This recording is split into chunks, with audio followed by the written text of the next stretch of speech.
ఈ రోజు పీఠంలో భవానీలకైతే భిక్ష అయితే పెడుతున్నా. హలో మాస్టరు, నేను మీ సాయిరాం బోగ్శెట్టి. మా అన్నయ్య భవానీ మాలైతే వేసుకున్నారు. భిక్ష అయితే భవానీ పీఠంలో అయితే పెట్టుకున్నాం. అమ్మా నేను చల్లపెల్లి అయితే వెళ్ళాం. ఫస్ట్ భవానీలకి కాళ్ళు అయితే కడిగి నెక్స్ట్ పసుపు రాసి పారని కూడా పెట్టేశారు. ఈ లోపు భవానీలందరికీ భిక్ష అయితే వడ్డించేశారు. దుర్గా భవానికి జై దుర్గా భవానికి అటుకోటి బ్రహ్మాండ నాయకి సమతల్లికి జై సమతల్లికి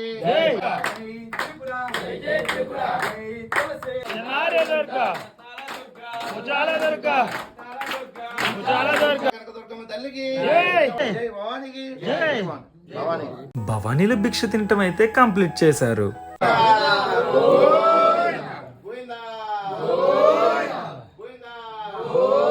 నెక్స్ట్ భవానీలందరికీ ఫ్రూట్స్ తాంబూలం అయితే ఇచ్చేసాం.